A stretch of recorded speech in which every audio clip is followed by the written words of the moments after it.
A very warm welcome to all of you. I hope you all are fantastic. Let me guess. आप fluent English बोलना चाहते हैं लेकिन लाख कोशिश करने के बावजूद भी आपकी फ्लुएंसी इंप्रूव नहीं हो रही है। क्या आप जानते हैं आप कहाँ मात खा रहे हैं? आप कहाँ फंस जाते हैं? आप फंस जाते हैं ट्रांसलेशन पर। Whenever you are having a conversation with someone, that time you try to translate the sentence and word in your mind from your mother tongue to English. Like अगर आपकी मदर टंग हिंदी है, मराठी है, तेलुगु है, कुछ भी है, आप अपनी मदर टंग में सेंटेंस फॉर्म करते हैं and then you try to translate it in English and because of this you take lots of time to respond. And इस वजह से आप फ्लॉलेसली कॉन्वर्सेशन नहीं कर पाते हैं एंड आपकी फ्लुएंसी कभी भी इम्प्रूव नहीं होती है। So what to do? The only solution to improve your fluency is stop translating and start thinking in English from today. Don't worry, I will tell you how. लेकिन उससे पहले अगर आप हमारे चैनल पर नए हैं और आपने हमारे चैनल को अब तक सब्सक्राइब नहीं किया है तो जल्दी से हमारे चैनल को सब्सक्राइब कर लें because it is free of cost यार। And do not forget to press the bell icon. So without any further delay, let's dive in today's topic. Guys, if you want to become fluent in English, if you want to improve your fluency, then it is very important to start thinking in English from today. Now you might be thinking that all of a sudden, how can we start thinking in English? Don't worry. Start by taking small steps. Guys, सबसे पहले आप words को English में सोचना शुरू कीजिए। आप जहाँ पर भी बैठे हैं, फॉर एग्जाम्पल अगर आप रूम में हैं, किचन में हैं, आप पूजा घर में हैं, टेरेस पे हैं या फिर आप वॉशरूम में कहीं भी हैं, आप अपने चारों तरफ नजरें घुमाइए, आपको बहुत सारे आइटम्स दिखेंगे। Just try to think the name of each and every thing in English, like what is the name of this thing, what is the name of this thing, what is the name of that thing. For example अगर आप kitchen में हैं तो आप kitchen में देखेंगे बहुत सारे अलग अलग बर्तन हैं, दाल है, there are vegetables, there are lots of things in your kitchen.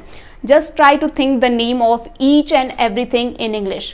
And each and every time when you encounter with these things, जब भी आप इन चीज़ों को बार बार देखते हैं, just try to repeat those things in English in your mind again and again. By doing this, you will automatically start thinking the name of all the things in English.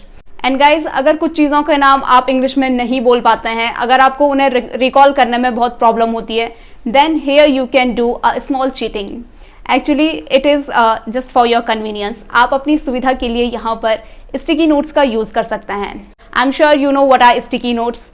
So guys for example अगर आप शीशे के सामने जाते हैं और शीशे के सामने जाने पर आपको अगर माइंड में याद नहीं आ रहा है कि इसे इंग्लिश में क्या कहते हैं, that time you can take the help of sticky notes.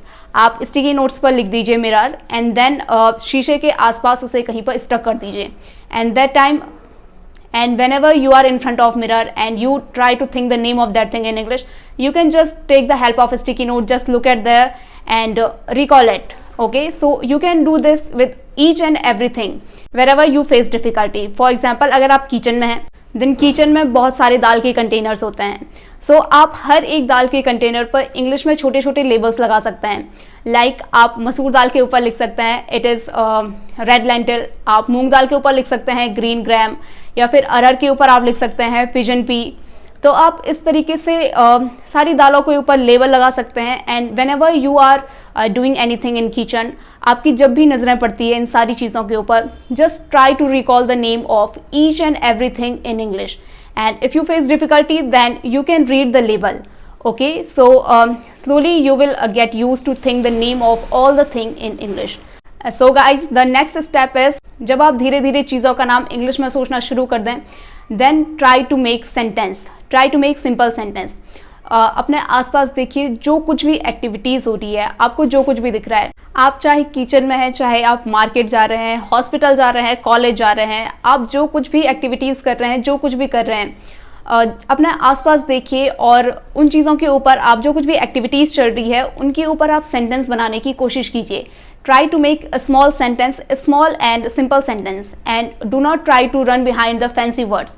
आप टफ वर्ड्स मत ढूंढिए, आप इजी से इजी वर्ड्स ढूंढिए, otherwise it will hamper your thinking process. So for example जैसे आप रूम में बैठे हैं अपने तो और आप फ़ोन यूज़ कर रहे हैं, सो you can just say like I am using my phone, oh this floor is very dirty, I need to broom the floor, or it is raining outside, or you are going to market, you can say oh that girl is looking very pretty, or I am going to market to buy vegetable, or this watermelon is very costly, or could you please close the door, could you please open the door.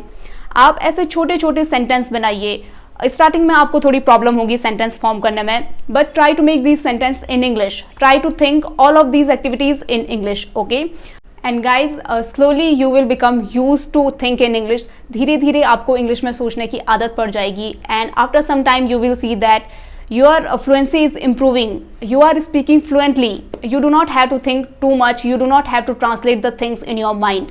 So stop translating from today and start to think in English from right now. And the next thing is whatever you did in your entire day during night, just try to recall all the activities. Just try to revise it. आपने दिन भर में जो कुछ भी activities की है, just try to think those things in English. Like I woke up at 5 a.m. early in the morning, then I used my phone, then I went to washroom and I got freshened up, then I came back to my room, I prepared food, I went to hospital, I went to college, I attended my class, I met with my friends. आपने जो कुछ भी activities की है, just try to think all of these things in English. By doing this, आप अपने mind को English में सोचने पर मजबूर करते हैं, and slowly your fluency will improve. Guys, next step is आपके आसपास जो कुछ भी चीज़ें हैं आप उन्हें इंग्लिश में डिस्क्राइब कीजिए. Try to describe all the things in English. For example, मेरे पास यहाँ पर एक बॉटल है. So for example, I am describing this, so you can describe any thing like this in English. Okay, so for example, this bottle has 3 parts and Milton is written here in black letters. So it is made up of steel and its cap is made up of plastic. So the color of the cap is black and we can open it from here and here also. Okay, so we can keep warm water in it as well as we can keep cold water in it. So guys, आप इस तरह से किसी भी चीज़ को English में describe कीजिए. Try to think it in English, try to speak it in English, and by doing this you will see that your fluency is improving. So try to follow all of these 4 things. So that's it for today. I hope आपको इस video से कुछ सीखने को मिला. आपको ये video पसंद आया? If yes, then give it a like, subscribe to our channel, share this video with your friends and with your family members. And if you have any suggestion, आपका कोई doubt है, आपका कोई question है, then let us know in the comment section. We will definitely reply.